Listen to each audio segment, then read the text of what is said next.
All right, now, how we doing?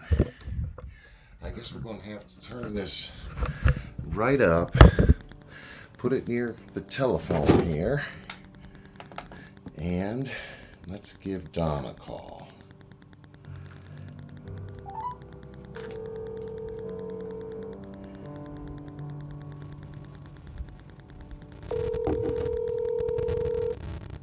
Hi.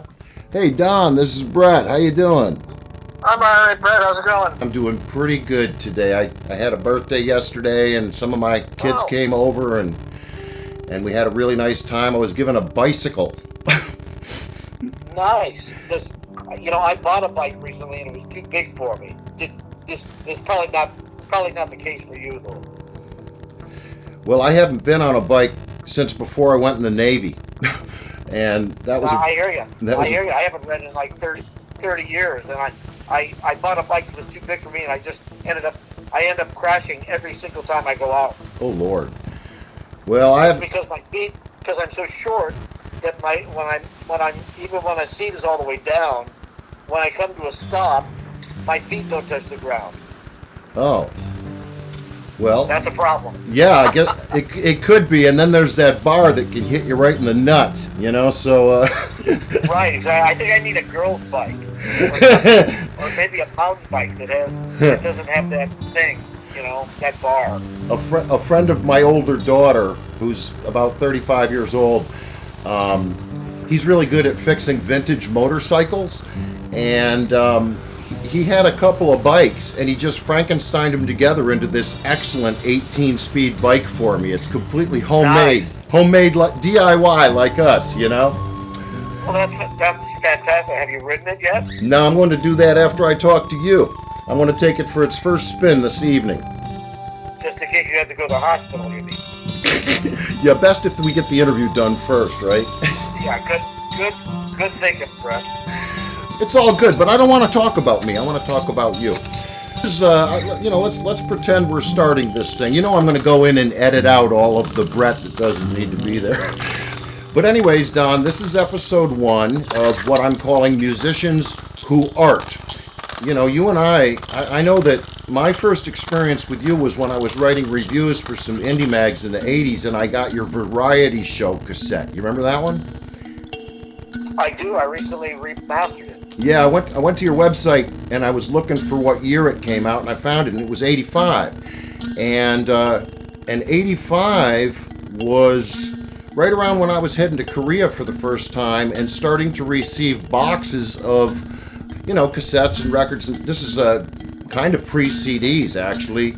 But I was getting a lot of independently produced music, and yours was amongst the first. And I remember liking that, and as a young budding music journalist, I said what I could say about it that might make someone else want to listen to it also. I thought it was really good, but the reason I bring it up is because you had a collage on the cover of that. And, right. And so when I think about you as a musician who also was involved in some other kind of media rather than audio, it goes back to my first encounter with Don Campow, which I believe is the right pronunciation of your last name. That is correct. Okay, I called you Campow for years, and I'm sorry about that. No, Bret, nobody has ever said it right. You just said it right for the first time ever. Campow! All right. Yeah. It's okay. Yeah, so anyways, and I've heard a lot of your music, and you and I have collaborated and stuff, and these are the kind of people I enjoy talking with, is people that at least I have a little bit of backstory and understanding about, and I'm not just shooting in the dark. I've seen so much of your work and heard so much of your work over the years and stuff. And of course, in the past, I don't know how many years it's been that you've been doing these really colorful, beautiful, small works. But that's just another chapter in something that goes really far back. And it goes all the way back, and you've always had a real eye for the packaging of your product, and it's, you just have a real design sense. And stuff like that, but really, frankly, has very little to do with music.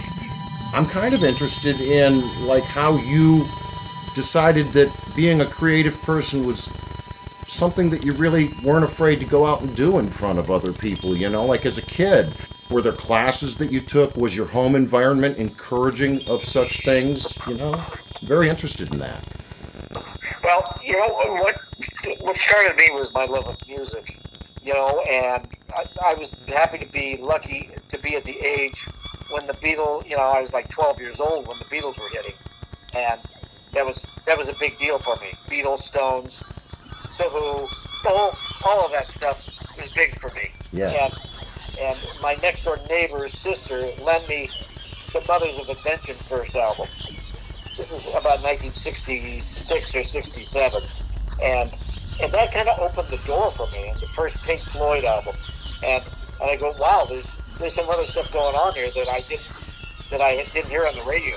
Had a cool cover on it too. So that kind of opened the door for me. We were lucky to be in the Bay Area here because the whole FM underground radio thing was exploding in the 60s, and so we had a lot of access to free-form music in a lot of different styles, and that was very attractive to me. And of course, I think once, for me at least, and I've been talking about this with a friend of mine recently, is once the doors get open, then you just keep opening other doors. I don't know if that worked for you.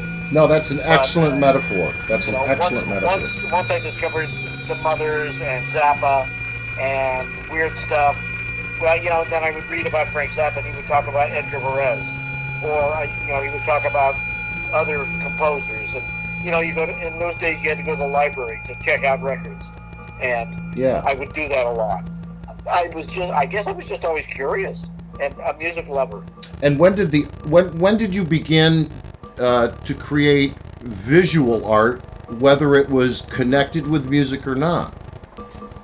Well, back in the late 60s, early 70s, I tried to be an aspiring artist and kind of worked in a little bit abstract expressionist way, a little bit of a surrealistic way, but I really wasn't an artist. I just wanted to be an artist, but I really was not a very good, I could never really make anything realistic, and I became kind of disheartened by my art, so I gave it up for like 45 years. And then about 6 years ago, after I had retired, I'm going to start doing some art again. What for me is it was a double purpose, because what I ended up doing, I was looking for a new way to make covers to my CDs. I decided, well, I'm going to make art that's about 5 by 5, which is about the size of a CD, and that's going to be my size. And although I don't think I'm a very brilliant artist, but my brilliance lies in the fact is that I chose the right size. I chose the smallest size I could, and it enables me to have it around the house and store it. Because what the hell do you do with all of your, everybody's always trying to get me to do big art, and where the hell do you put it, Bret? Hey, can I ask you a question? Do you like any of Salvador Dali's stuff?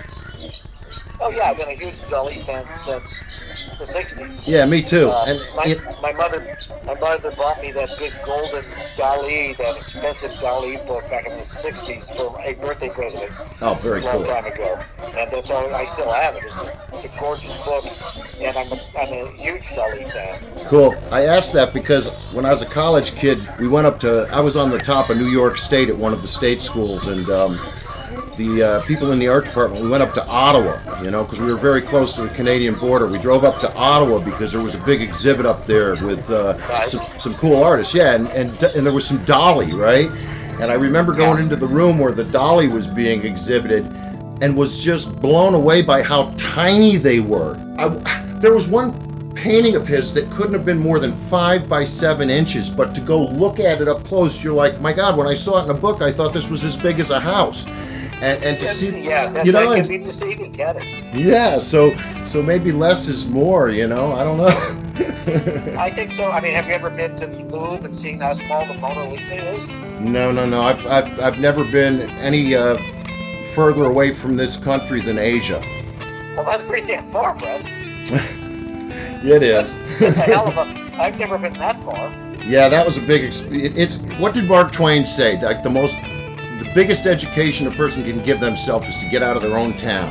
I think that there would be less. I mean, maybe this is a cliche and trying to say, but I think there'd be less hate, racism, other kind of disparities if people traveled more and got out of their own place and had to have other languages and other cultures and interacted with that. Maybe I'm naive, but I think that would help.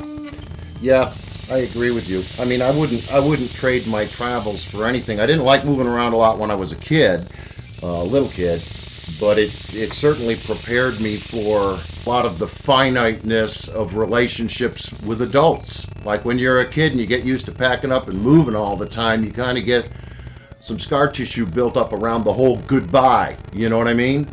Absolutely. I live in the Bay Area here, and how do you think your time in Korea changed or informed your music?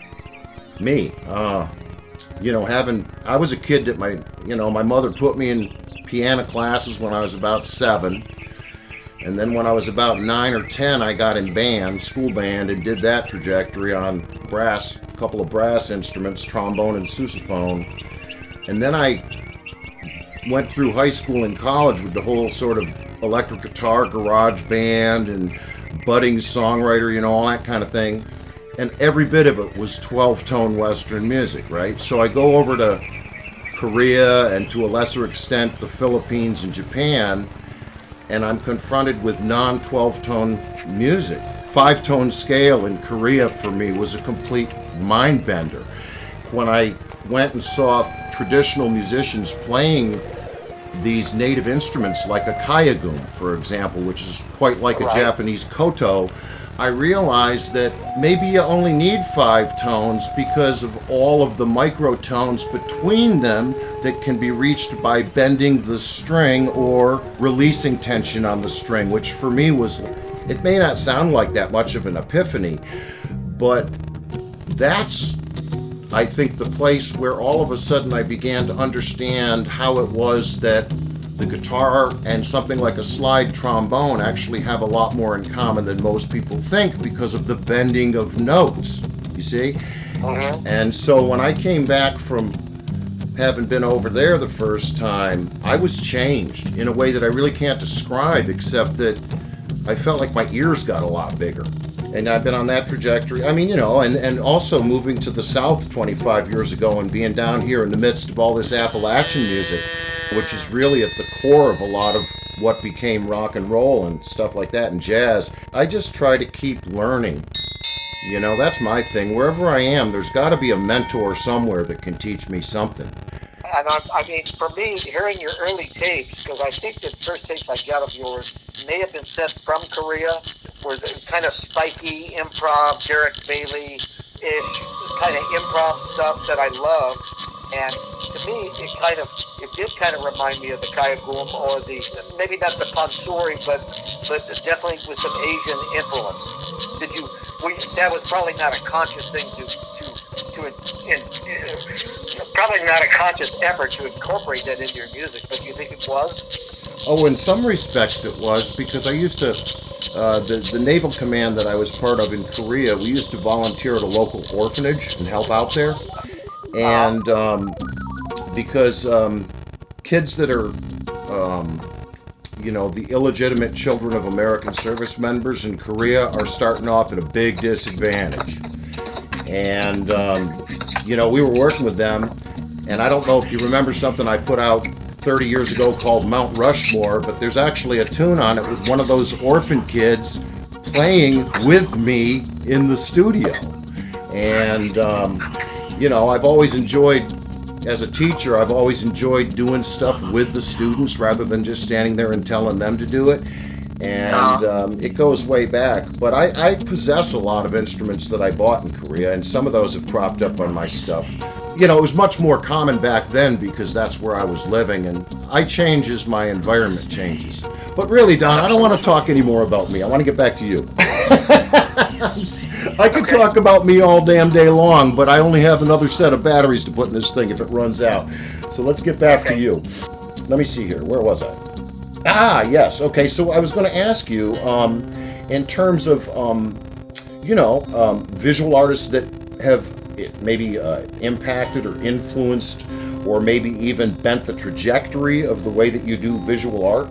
What kind of people are your favorites, like the artists that you never tire of, I've always liked Francis Bacon. I like Kandinsky, Achille Gorky, and Sam Francis. I like abstract expressionism. That's probably my favorite art. I see the Kandinsky and like the bright color in your work. Oh yeah, and here's another thing. Tell me about like these 5x5s that you've done so many of.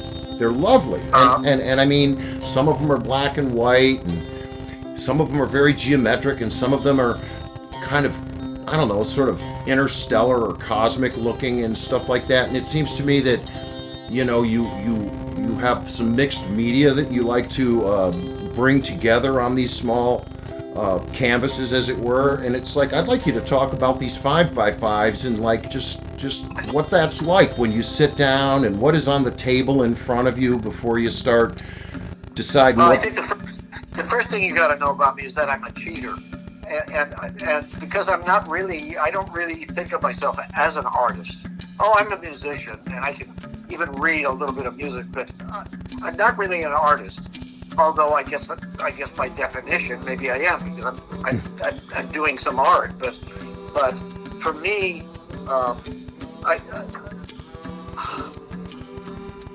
there's multi-purpose in what I do. First of all, I can use it for CD covers now, and every CD cover is unique. And I just make a little sticker that goes on the front, and then everybody gets an original artwork with their CD. That is the cover to my CDs now. So cool. Because it's the same size now. And then I also once I got 5x5, then I started to think, well, let me go even smaller.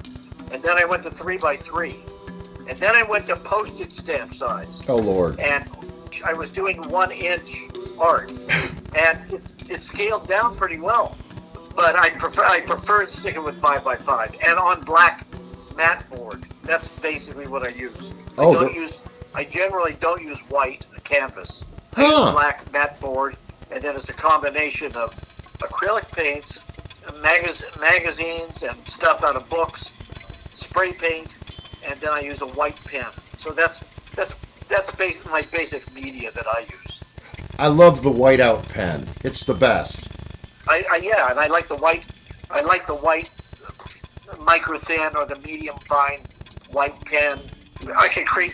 For me, it creates a little bit of a somewhat dimensional effect and a little bit of perspective, because what I do basically improvise.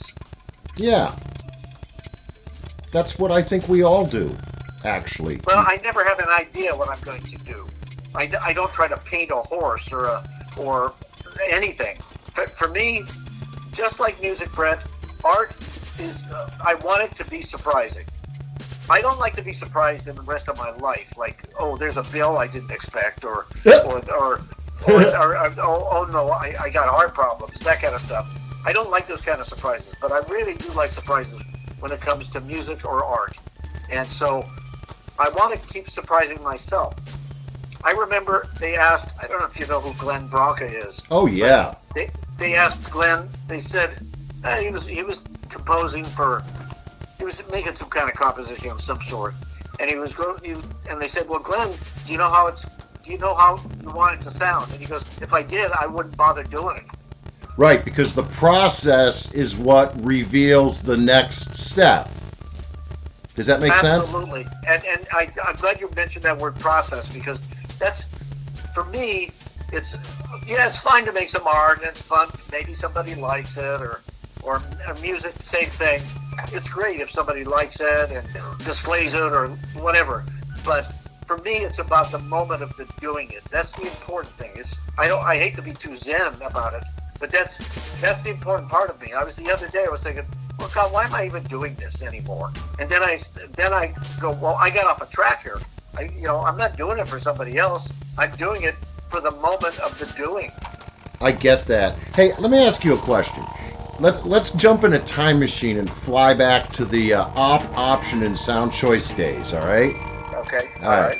Can you remember how fun it was to open one of them up when it came in your mailbox and see something you'd done reviewed, even if it wasn't a terrifically positive review? Can you remember that feeling? Absolutely. And because I had a radio show Bret, I got a lot of tapes every day. A lot.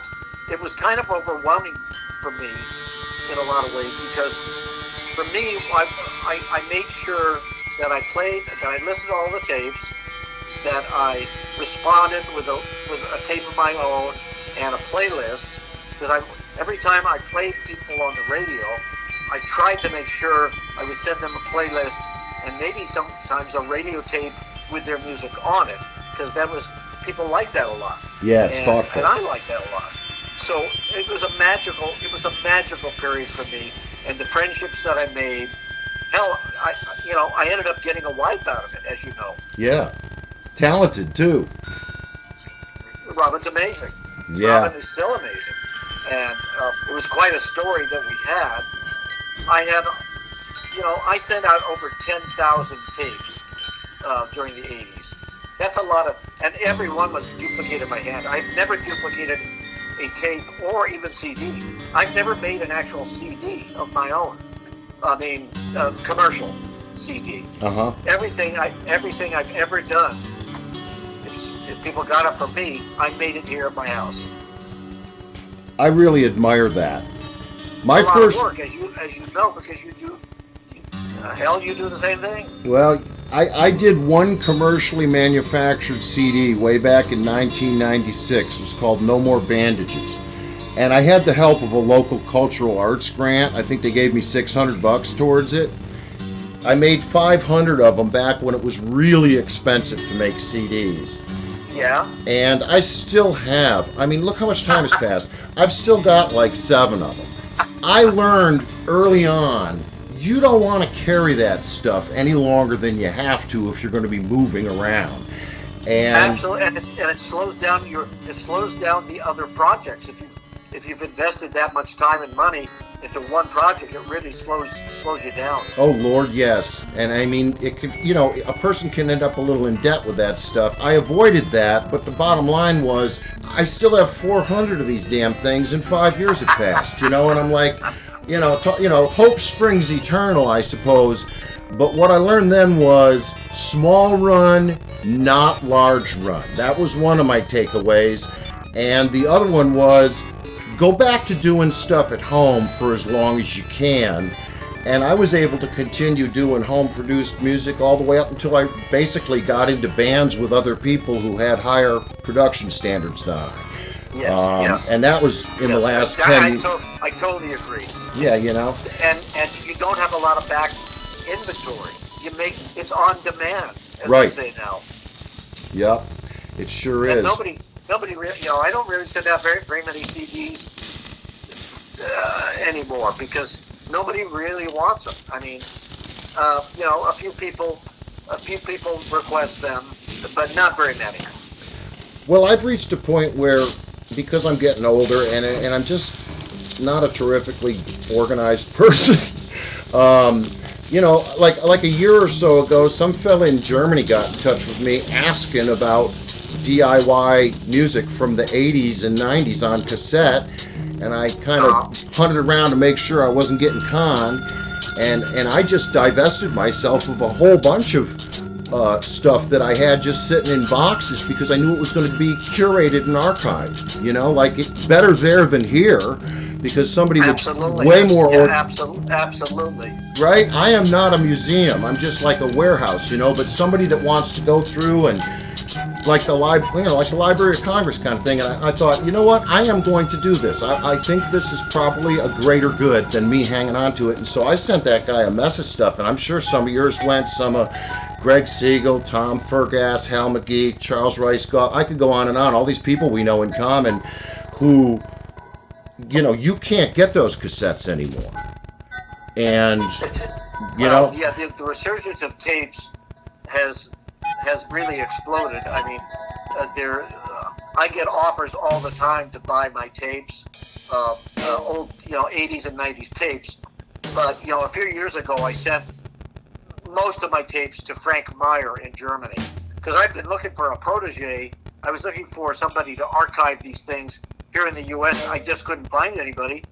Frank approached me and he wanted to buy my tapes. I said, "No, Frank, I'm giving them to you." And he did pay the postage, but I gave him, I don't know, 3,000 or 4,000 tapes. What, how do you spell his last name? Naier. I think that's the guy. Frank Meyer. Yeah, He, he's probably the king of cassettes right now. good, He good. up a couple of years ago, he told me at this point he had around 25,000 tapes. Oh my gosh. It was evidently an understanding wife. Cool. Well, you know, those people that I just named, they would fit into this musicians who art and have been doing it since the 80s. I mean, Absolutely. A guy like Tom Fergus, he's still doing art music. and I mean, look at Hal McGee. He's an interesting collage artist. And Hal's energy, his relentless dedication is amazing. Yeah. Well, you and he have some, and a lot of people actually who have been blessings to me have in common this excitement about non-commercial creative activity, and you know, and also spontaneity and stuff like that. And there's always this push-pull between, like, especially now when I'm doing song-oriented music in the South, there's like this sort of Nashville production values culture, and then there's the DIY culture, and they won't even wave at each other from across the river. You know what I mean? It's like really polar opposites kind of places. But people like you and people like McGee and Tom and stuff like that, these are people that are like, surprise me. Right. Well, actually, you and I have something in common because we both do songs, and yet we also do improv and outside free form music. You know, Hal doesn't generally do songs. Tom does a little more structured content sometimes. But did you ever find back in the early days, Bret, that you felt that there was a schism between those doing noise and improv and hardcore industrial, and then other people just like doing rock songs? I mean, I felt that there was some kind of schism, but I don't know, maybe that was just me.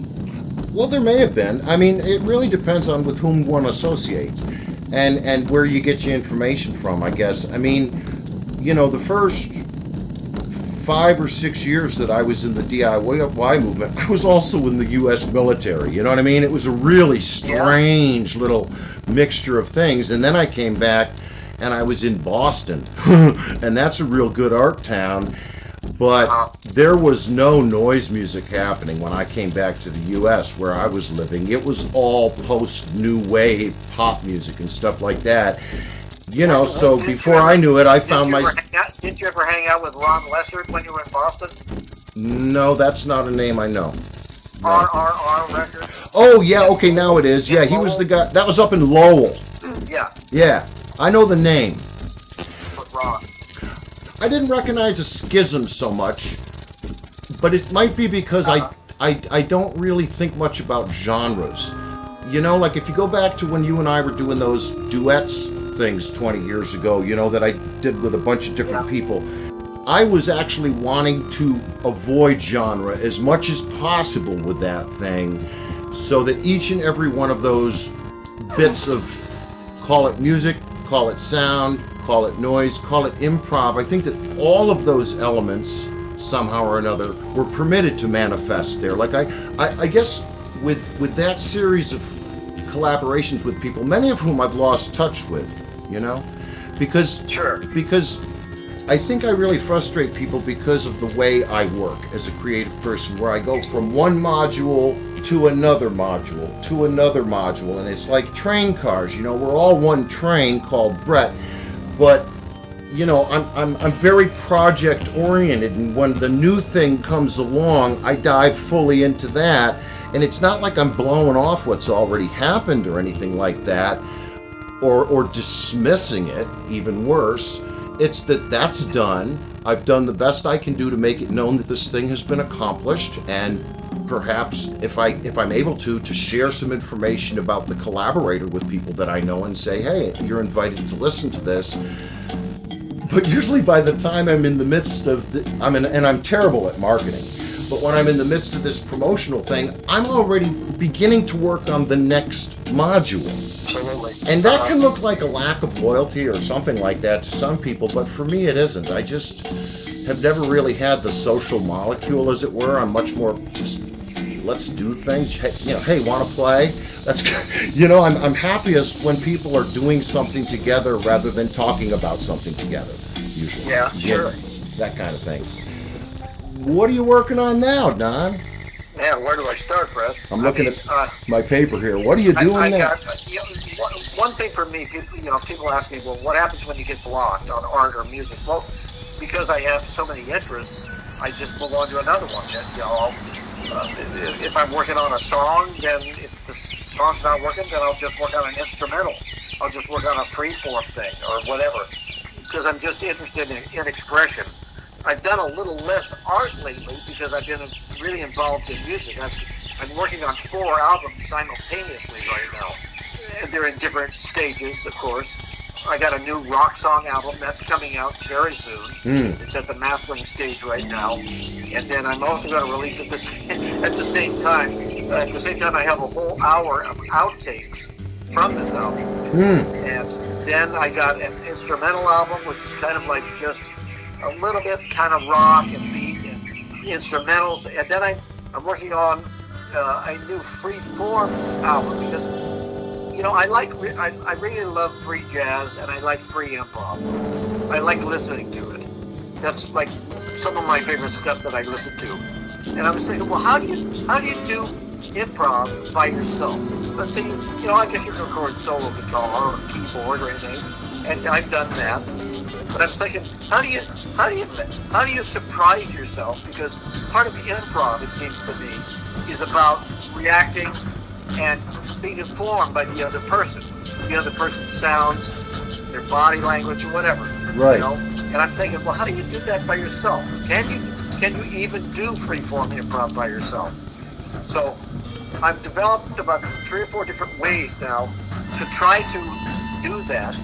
And some of it's been pretty successful, blending records of like contemporary, percussion music, like Xenakis or George Crumb or Earl Brown, that kind of stuff, and then blending them, layering them on top of each other, then moving them, editing them, moving them around on the grid. In other words, messing it up and making like a drum solo from contemporary percussion music. Then I cheat and I add some bass by either Dave Holland or Bertram Turetsky or Bar Phillips or other bass players. So now I have drums and bass, and it's really kind of a wild freeform mess. And I try to keep it as minimal as possible. And then I will just kind of improv over that with the guitar, keyboard, other instruments. And I'm finding that it's creating a certain amount of surprise element that is what I'm looking for. That's really interesting to me because I've thought about the same thing. That how can one produce music by themselves that is satisfying and even surprising? That's what I think I'm catching from what you're saying. What you're trying to do with this. And I totally get that, man, because, I don't know, 6-7 years ago, I was working with a whole bunch of different people that had sort of come flying in from all sorts of social networking toward a couple of slightly popular groups that I was involved in. It was like, I started to ask myself, geez, man, I'm starting to feel as though what I'm doing is starting to sound the same. You know what I mean? Sure, that happens. I'm hearing habits. I don't want habits. I want to dispense with my habits. I don't want to have go-to riffs or anything like that, or even go-to quote extended techniques. They're not extended anymore if they become too familiar and things. And so, what I started to do with some people like I had, Gary Maiulo sent me drums. This guy Cooper Deers sent me some bass clarinet. Dave Newhouse sent me some woodwinds and keyboards, and I remember Derek Higgins sent me these little teeny sound samples, no longer than a minute and stuff.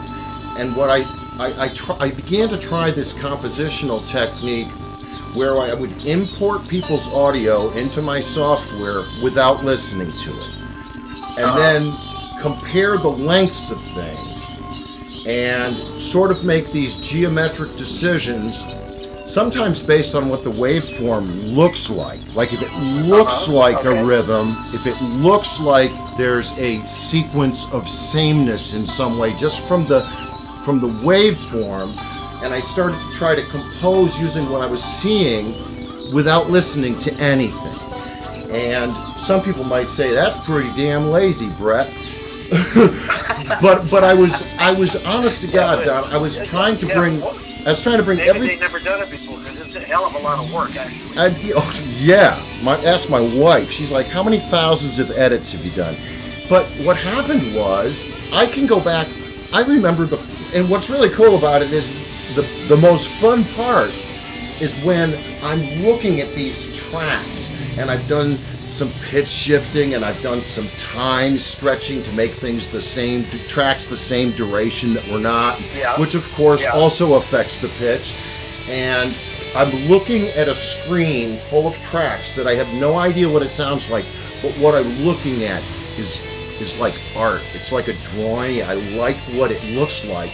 And then I plug in the headphones and I go, all right, and I export it as a wave, and I say, I'm keeping it. Just like that.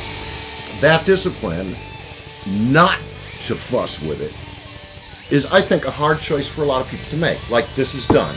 I'm not going to fuss with it anymore. I need to, one of my goals in what I do with art and music is to learn to get restraint, because I can fucking talk like a robot, and I can play guitar like a million miles an hour. And now I'm realizing maybe one note is better. Maybe I don't need 1,000 notes. Maybe one note is better. And so that's what I try to do now is, once I get done with something, I try to remove, if possible, and if it seems superfluous, then I try to remove it or make it to try to just make it with more restraint. I know that's just a personal goal for me, and that's not for everybody. Oh, I hear you. And with this visual composition, I am deleting stuff as I go, going in and just grabbing little chunks out in order to what's left behind will have a pattern. It's almost like you're making a graphic notation with the grid. Yeah, it's like the music is already there, and now I'm fooling with the score, having never heard the music, and it'll be something else. But the score isn't going to get played until I've decided I like how the score looks, and then I'll listen to it. And the reason I try to justify to myself about this as being a valid way to do things is that I love to perform in front of people, and you don't get to edit an improv performance. When it's over, and what you did is what you did, and if people are clapping, they're ignoring every clam you played. You know what I mean? Right.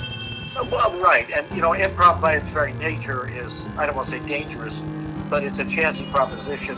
And just because you're improvising doesn't mean it's good. Right. And so and I don't like performing. I never perform. I don't want to say I'm against it, but it's not for me. I'm not afraid to speak in front of people. I'm not afraid to play in front of people. It's just, I don't get the same kick out of it that evidently other people do. I totally get you. Yep. I like being in the garage and recording music and doing art. I just like it. It pleases me, and I'm lucky enough, after working 40 years as a produce clerk, that I'm able to do it. And so I'm lucky. Safeway. Yeah, absolutely. I was Mr. Full-Time Vegetable for a long time. Hey, dude, there's another thing we have in common. I worked for Wegmans all through high school and did everything except work in the butcher shop.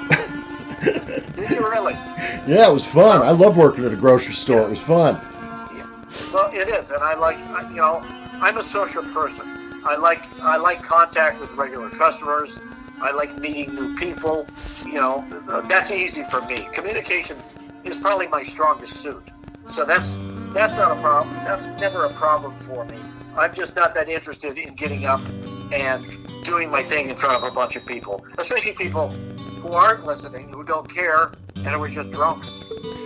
Yeah, and that's just a whole other place to go to, is the difference between the place where alcohol is served and people are encouraged to drink a lot of it, and places that are listening rooms where a person can have a glass of wine. There's like a very large difference between those two things.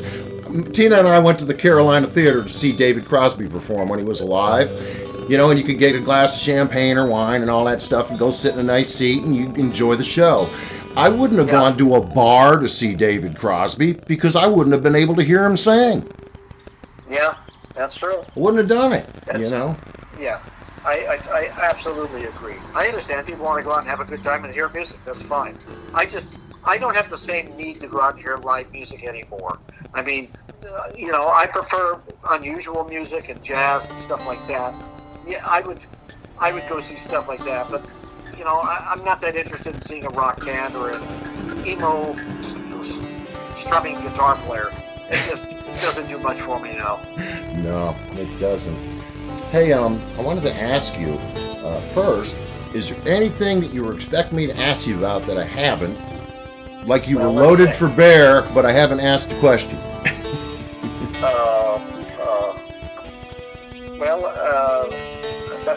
That's your best question so far, Bret. Uh-oh. Yeah, I don't know what to say. I mean, it seems to me that the gist of this thing has been to a musician who's interested in art and does art into talking about the connection. Am I wrong, or is that what we're talking about? That's kind of what we've been doing, but creativity is a many-tentacled thing. And, and the tangents are always calling that you can run down. Another thing that I've been doing, and I don't know if you've ever tried this, to create some freeform music, I take drum loops, like in GarageBand, and then I move it to the grid, and then I cut the drum loop off into like a 1 second drum loop. I cut it into 4, 5, 10 pieces. Then I move that around on the grid. Then I combine. You talk about work labor intensive. That means every single tiny little percussion note I've dealt with, I've edited. But it also was very gratifying in the end because I had no idea how it's going to work out. And then once I get it, I play it, and then I improv on top of it. And that has been very interesting. But when I say drum loop, there's no noticeable beat at all. There's never a beat. It's all random, but it's like clusters of percussion. Yeah. Well, what you're doing with those GarageBand drum loops is kind of like cutting and collaging it somewhere else. Like you're trimming it, and then you're going, all right, let's go to the feng shui place here. It's all about placement, and you're putting it where you want it. So there's, that's kind of what I was hoping to do with these interviews is like find this place where music and art are really coming out of a very similar push. Like what your collage art and what you're describing is this process with the drums for me sounds very similar. Yeah, I think it is. That's cool. I think that it is. On the other hand, I enjoy still making beats and like funky rock stuff.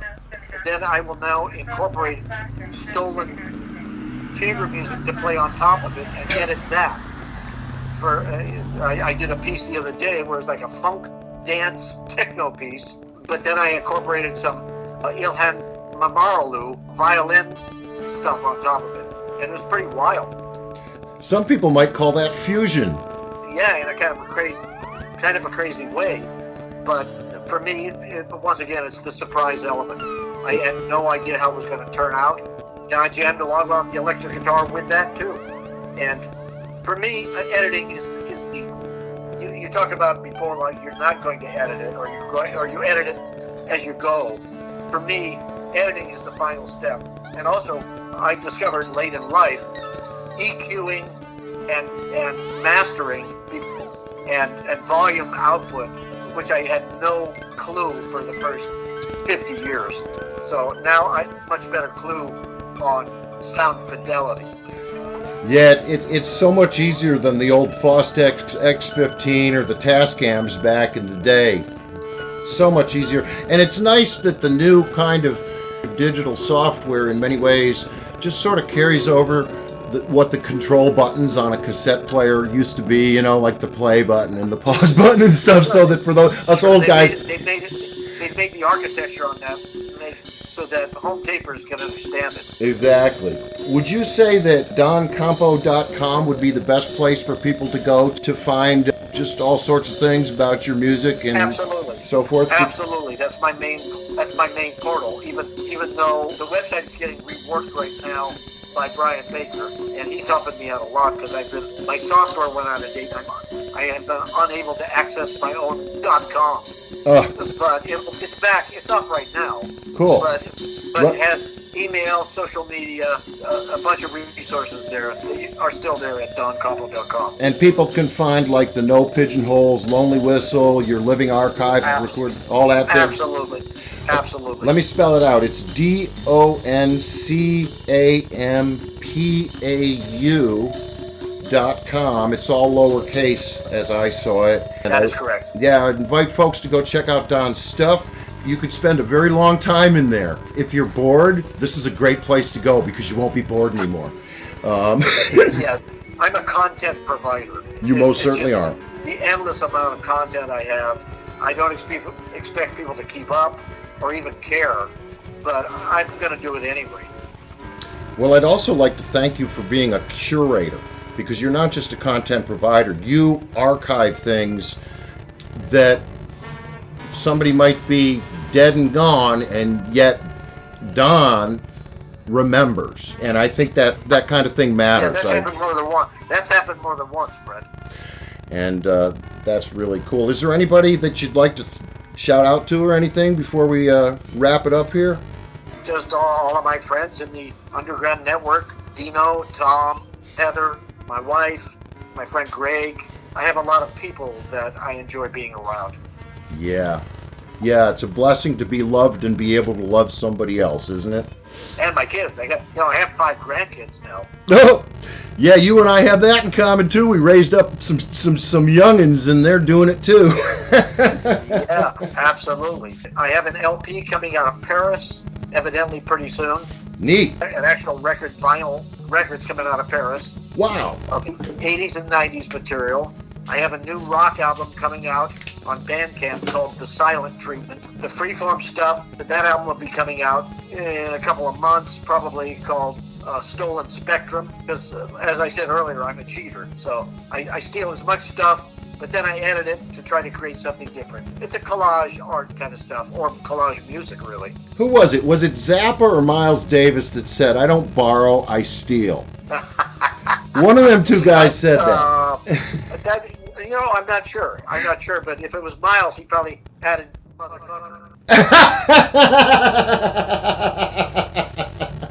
Oh, man.